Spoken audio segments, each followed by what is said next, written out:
Si vous voulez bien, on va reprendre nos travaux pour cet après-midi. Cet après-midi sera consacré à la problématique de la transmission du stress de la déportation à la descendance.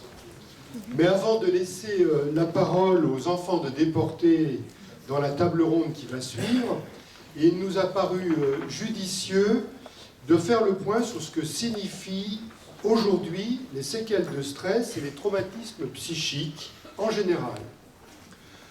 Prendre également connaissance des dernières recherches concernant une voie possible, sinon probable, de cette transmission. Le docteur Michel Pierre, qui est ici assis à ma droite, est psychiatre et praticien des hôpitaux de Paris, connaît aussi particulièrement bien les anciens déportés, d'où sa présence. Il est médecin expert du ministère de la Défense depuis une trentaine d'années. Il ne saurait donc compter le nombre de déportés victimes de guerre qu'il a rencontrés dans le cadre de son activité d'expertise des pensions militaires d'invalidité. J'ajouterai que son travail depuis plus de 15 ans au sein de la commission spéciale de la Fondation pour la mémoire de la déportation a encore accru son expérience dans le domaine des traumatismes psychiques de guerre. Michel, si tu veux bien, nous nous tutoyons parce que vous avez compris que nous nous connaissons bien, nous t'écoutons. Je te remercie. Donc je vais vous parler des séquelles pérennes, des séquelles psychotraumatiques pérennes de la déportation. Je vais essayer de le faire en quelques minutes parce que les problèmes que pose cette question, qui pourrait peut-être paraître relativement simple pour ceux qui connaissent le sujet, cachent en fait beaucoup de difficultés d'évaluation.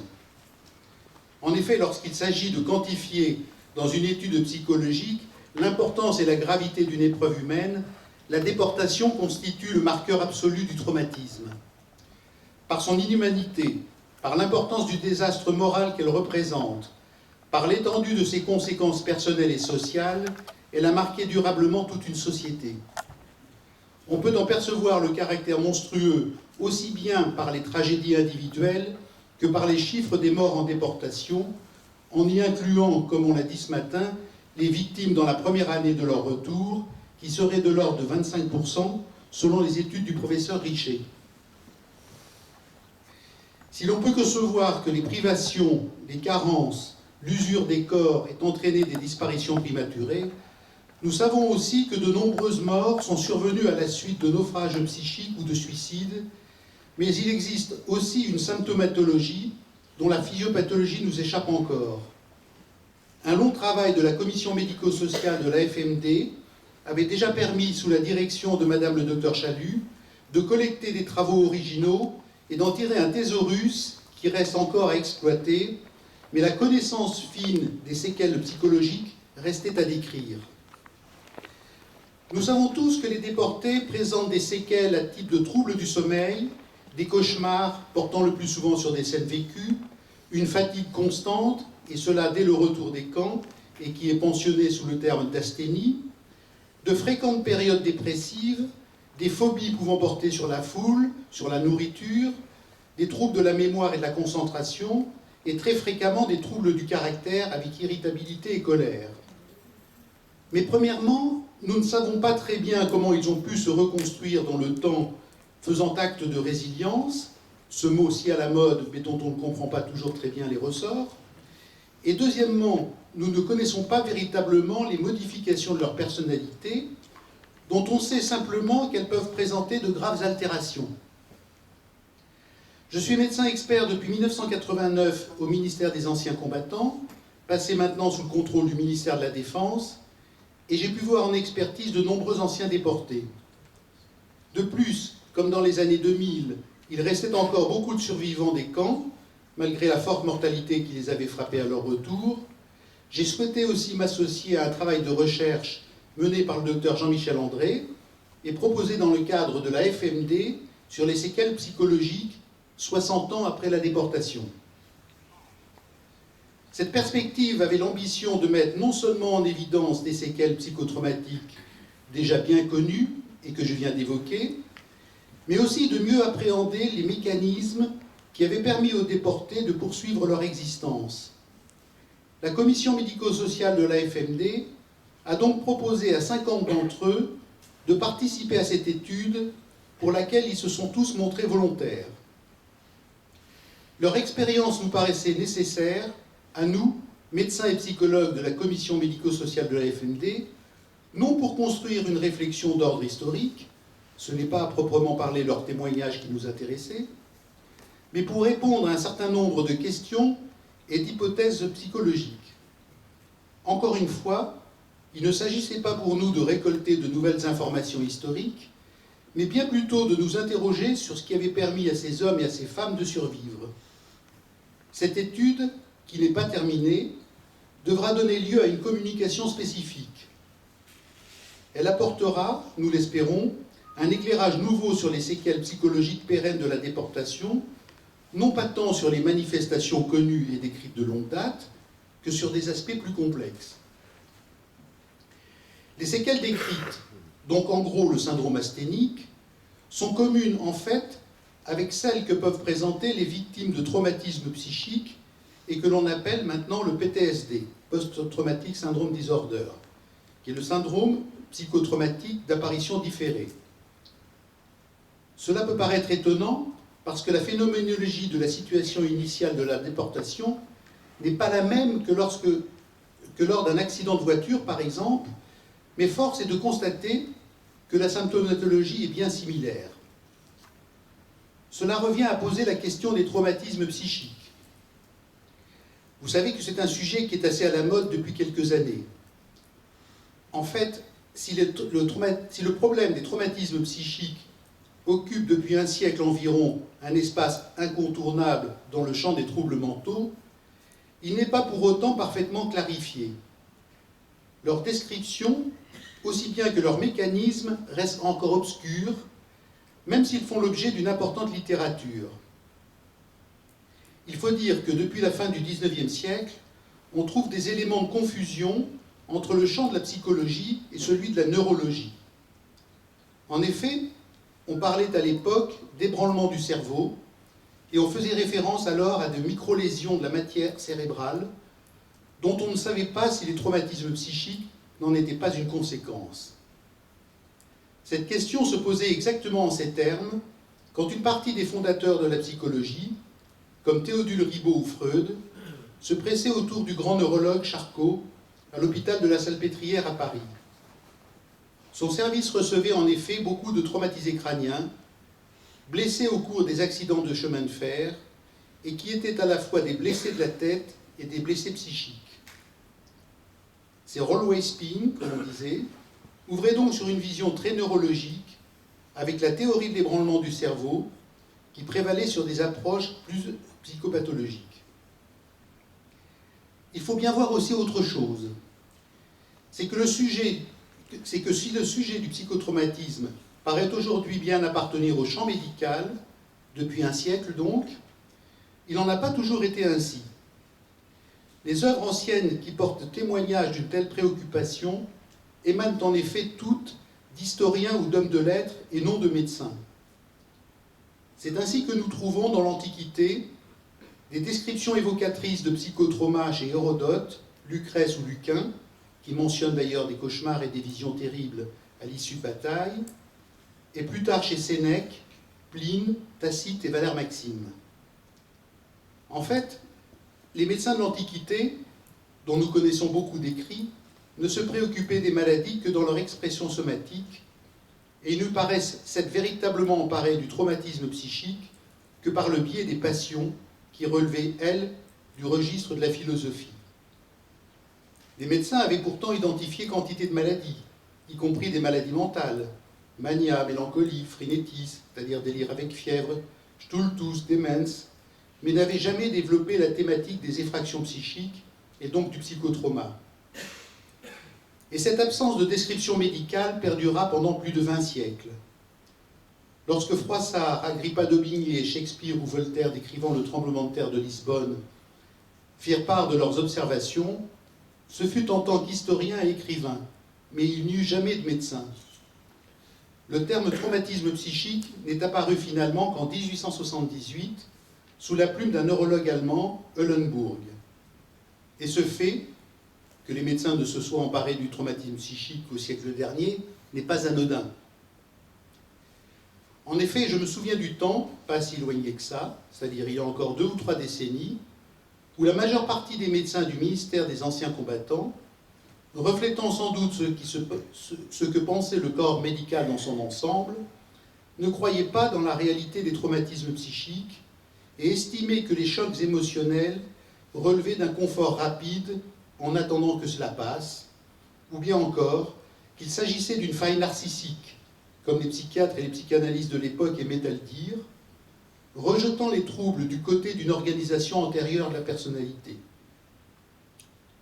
Tous ces arguments, maintes fois entendus, œuvraient dans le même sens et amenaient logiquement au refus du droit à pension, sauf pour les déportés, qui, eux, avaient un droit à reconnaissance pour leur syndrome asthénique décrit par Targovla. Dans leur cas, l'asthénie, c'est-à-dire le syndrome d'épuisement, relevait bien d'une vision médicale qui prévalait sur les conséquences véritablement psychologiques de leur vécu. La grande avancée des années 80 pour le traumatisme a été la reconnaissance du PTSD par les classifications américaines avec la classification du DSM-3. Cette nomenclature, très comportementaliste, très américaine, mais qui est maintenant la norme en matière de classification des maladies mentales sur le plan mondial, a intégré les revendications des vétérans du Vietnam pour des soldats perdus qui, de fait, étaient surtout des victimes d'une guerre non héroïsée, en d'autres termes, victimes de l'histoire autant que d'un vécu personnel stressant. En France, outre la publication du DSM-3, le point de départ de sa reconnaissance en a été donné en 1992 avec le décret du 10 janvier qui est venu compléter le Code des pensions militaires. Ce Code des pensions mentionnait déjà la psychonévrose de guerre, mais elle relevait d'une définition assez floue et n'était pas vraiment reconnue, et il y avait aussi le syndrome asthénique, comme je l'ai déjà dit. C'est là encore, sous la pression d'associations d'anciens combattants, en l'occurrence d'Algérie, qui revendiquaient un droit à réparation, que ce décret a été pris. Ainsi, par le biais de ce décret de 92, rédigé par des psychiatres militaires, le traumatisme psychique a-t-il été admis et reconnu comme une blessure, ce qui offre plus de droits qu'une maladie. Mais il a fait davantage puisqu'il a légitimé la place de l'expertise psychiatrique dans son évaluation, qui peut maintenant accéder au rang d'éléments parfois décisifs de preuve, et qu'il mentionne aussi très clairement la dimension thérapeutique indirecte de cet acte, chose assez inhabituelle dans la nature de l'expertise. C'est donc véritablement en 1992 qu'a été donné le coup d'envoi de la reconnaissance du traumatisme psychique en France, suivi peu après de la création des CUMP, les cellules d'urgence médico-psychologique, en 1995, fondées à la suite de l'attentat de la station du RER Saint-Michel le 25 juillet 1995. Le traumatisme a pu alors être reconnu et traité comme une blessure de l'esprit, rendant bien compte de la brutalité, de la violence et du sentiment de mort imminente, traduisant le fait qu'un état émotionnel intense laisse des traces biologiques. Mais comment passe-t-on du traumatisme à la victime ? Les personnes qu'on voit en expertise ne sont pas des malades, mais des blessés, comme je l'ai dit, et juridiquement des victimes, considérant qu'il s'agit là de la juste qualification juridique. Chaque terme a son importance, mais soit dit entre nous, le mot victime n'est pas nécessairement le meilleur. Dire ainsi à un ancien déporté résistant qu'il est une victime n'est peut-être pas ce qu'il y a de plus adapté, et que le discours victimaire porté par notre société trouve ici ses limites. Il vaut mieux dire que ce sont des acteurs et des témoins de l'histoire qui emportent les stigmates et auprès desquels l'État a une dette, car ils ont un droit moral à la reconnaissance de la collectivité pour ce qu'ils ont vécu. Il convient en priorité de leur apporter une reconnaissance qui pourra être le prélude à un processus secondaire de réparation psychologique, mais il n'est pas nécessaire de survictimiser une personne pour reconnaître les conséquences d'événements terribles. Dans les traumatismes psychiques, quels sont les différents types de victimes ? En fait, de nombreux événements traumatisants ne se ressemblent pas dans leur temporalité. Quel rapport phénoménologique existe-t-il entre la déportation dans des conditions effroyables pendant des mois, voire des années, et la brutalité d'un accident de voiture ou d'une explosion? Malgré tout, la symptomatologie, qu'elle soit immédiate, post-immédiate ou différée, est cliniquement similaire. On retrouve, comme je l'ai dit, quasiment toujours des troubles du sommeil, des cauchemars par période, des reviviscences, une asthénie diurne, des phobies, une timide dépressive, des troubles du caractère. Le traumatisme est une blessure et non une maladie. Et si le PTSD en décrit plutôt fidèlement les symptômes, la cicatrisation est un processus complexe qui ne se résume pas à un catalogue de symptômes. Diverses questions se posent alors, qui ne sont pas résolues. Existe-t-il des lésions cérébrales précoces et a-t-on la possibilité d'identifier des marqueurs comme on le pense maintenant? Pourquoi certaines personnes ne développent-elles pas de traumatisme psychique, contrairement à d'autres, à événements potentiellement traumatogènes égales? La prévention passe-t-elle exclusivement par une prise en charge précoce et quel en est le mécanisme? Pourquoi existe-t-il parfois une très longue période de latence? Nous avons ainsi rencontré des personnes qui se sont effondrées plus de 50 ans après leur déportation, notamment au moment de la retraite ou à l'occasion d'un fait apparemment anodin. Comment s'effectue la transmission des traumatismes aux descendants? Quel est le rôle de l'épigénétique? Les traumatismes psychiques entraînent-ils des modifications de la personnalité ou seulement dans la personnalité? Il existe ainsi des patients qui développent longtemps après un traumatisme d'authentiques troubles psychotiques, délirants ou à évolution déficitaire, mais aussi de grands états dysthymiques, voire hystériformes. Sans doute les méthodes de prévention que nous connaissons sont-elles en partie efficaces pour empêcher le développement des séquelles, mais cela n'est pas suffisant, et en tout cas n'avait pas été proposé aux déportés à leur retour. Le traumatisme, surtout celui qui est différé, se développe sur le long terme et nécessite pour l'analyser une démarche sémiologique renouvelée. On peut penser que la prise en charge du traumatisme n'est peut-être pas qu'une affaire de médecin ou de psychologue et qu'elle pourrait relever tout autant d'un processus de construction sociale. Ce fait social appelle au moins deux observations. La première est qu'il reste encore un long travail à accomplir pour comprendre comment se construit actuellement ce trouble dans notre société, dans sa double acceptation médicale et sociale. La seconde est que nous constatons combien ce processus peut varier et que ce qui constitue un traumatisme n'est peut-être pas identique dans toutes les sociétés. Il nous faudrait ainsi des travaux d'historiens et d'anthropologues pour nous apporter davantage d'informations sur ces questions. Les enjeux en seraient importants, car les troubles traumatiques pourraient alors être conçus comme des indicateurs de ce qui est inacceptable dans une société, les bornes infranchissables du psychisme à un moment donné, en quelque sorte. Notre étude n'a toutefois pas cette ambition. Son objectif est de pouvoir mettre en évidence les principaux signes cliniques du traumatisme chez les survivants de la déportation par l'appui d'une méthodologie dont nous avons cherché à construire, que nous avons cherché à construire.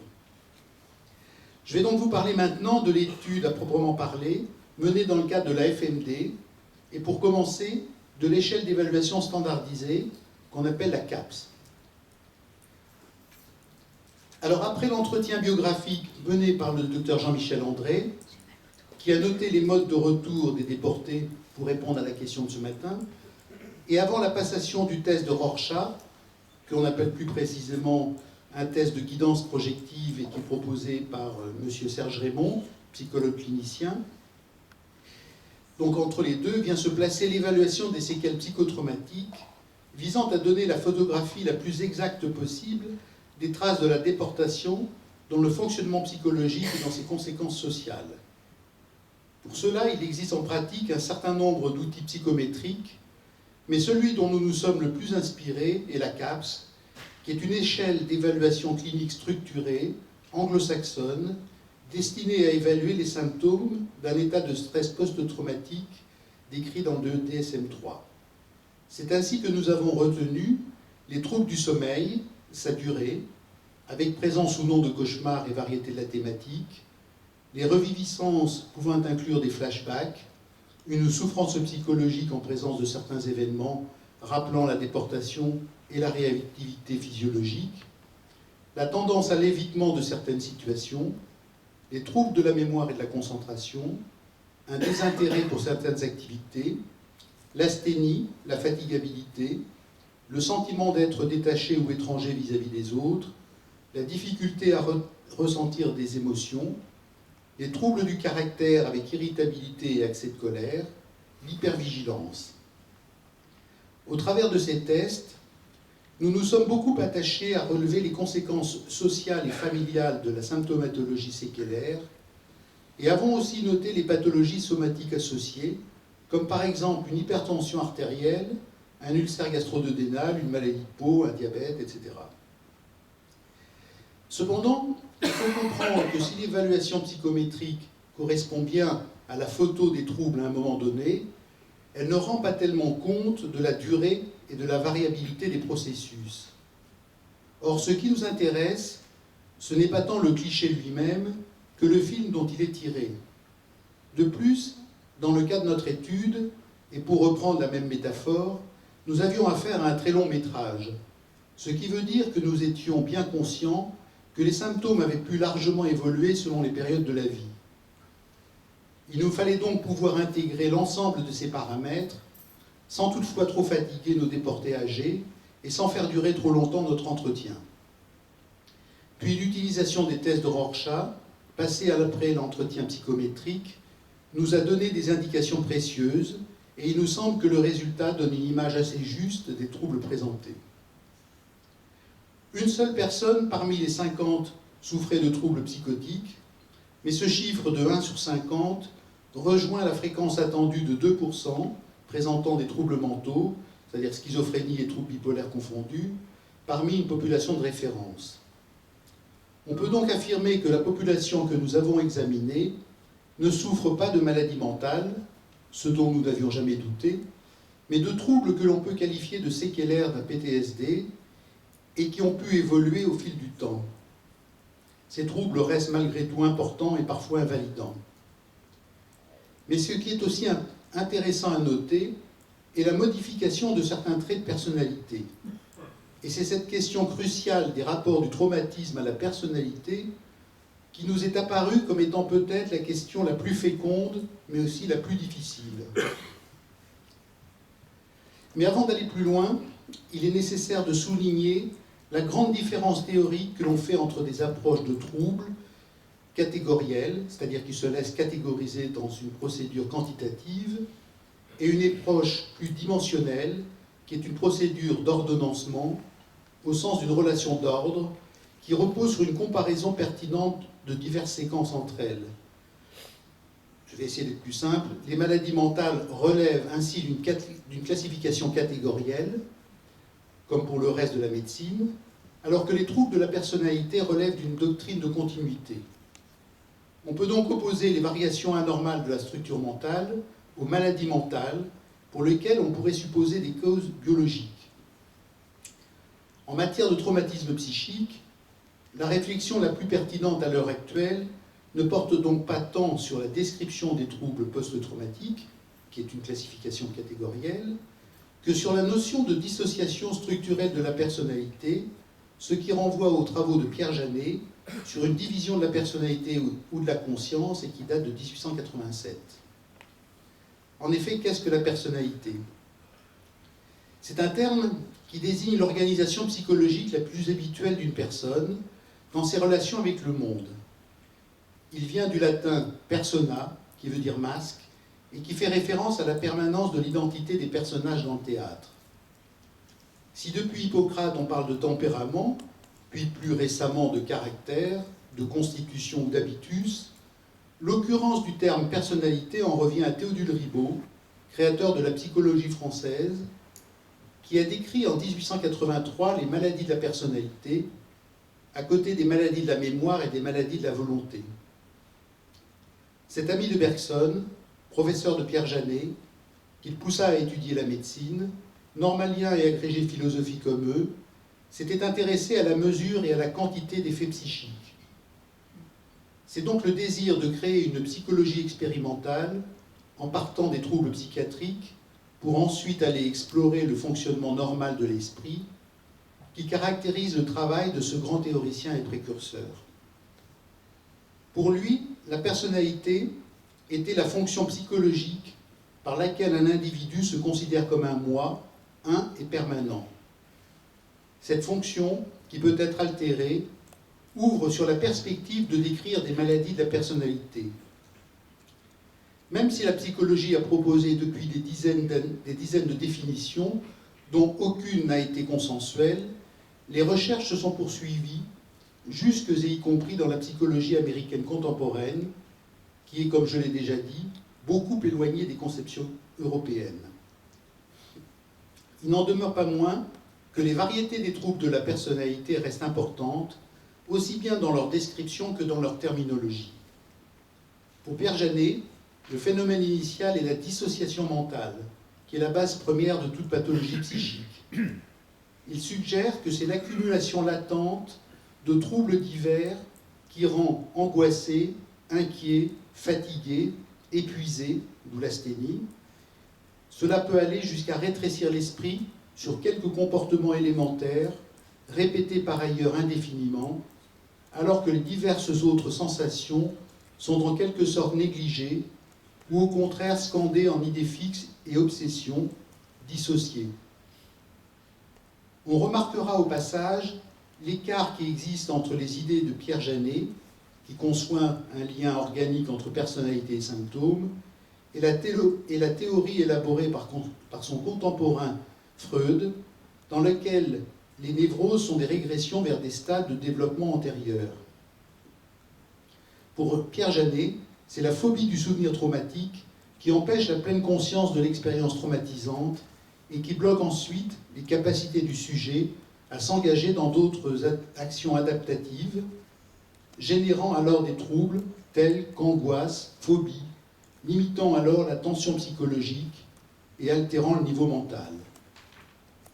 C'est cette conception intégrative de la personnalité qui, dans certaines situations extrêmes, peut parfois se dissoudre, qui nous apparaît être à l'heure actuelle le modèle le plus pertinent, permettant de rendre compte des troubles hétérogènes, mais pérennes, de notre cohorte de déportés. Pour conclure, je dirais que nous avons pu observer dans cette étude qu'il n'y avait pas nécessairement de corrélation entre la dureté des épreuves subies par les déportés et leur parcours personnel ultérieur. Plus de 70 ans après les faits terribles et douloureusement marquants que nous connaissons, les séquelles de la déportation sont restées gravées, mais ont malgré tout laissé la possibilité à ces hommes et à ces femmes de construire une vie normale, c'est-à-dire autonome, même si l'on ne doit pas oublier tous ceux qui se sont arrêtés en chemin. Les outils utilisés pour mesurer l'intensité des troubles représentent certes une photo extérieure de la personne au moment de l'examen, mais n'illustrent pas véritablement le vécu de la personne dans la permanence de sa souffrance intérieure. Or, nous savons que souvent, derrière une apparente normalité, les survivants restent hantés par des souvenirs effrayants, épuisant leurs ressources émotionnelles et physiques. Les tests de Rorschach, de tests de guidance projective, que nous avons utilisés, paraissent particulièrement pertinents à ce titre pour permettre d'entrevoir des pans cachés de la personnalité. Sur un plan plus théorique, la théorie de la dissociation structurelle de la personnalité, élaborée par Pierre Janet, nous offre un modèle de représentation du fonctionnement psychologique des personnes traumatisées, avec l'idée que la personnalité est constituée du regroupement de diverses fonctions. Pour conclure en quelques mots, je dirais que si le véritable enseignement de ce travail porte sur la richesse de la clinique psychiatrique des traumatismes pérennes de la déportation, il tente aussi de développer une méthodologie d'évaluation. Cette étude va bien au-delà de la simple description des séquelles classiques et décrites depuis longtemps et a pour but de susciter une réflexion théorique sur les processus en jeu dans la reconstruction de la personnalité. C'est ainsi que les déportés peuvent encore nous transmettre leur savoir.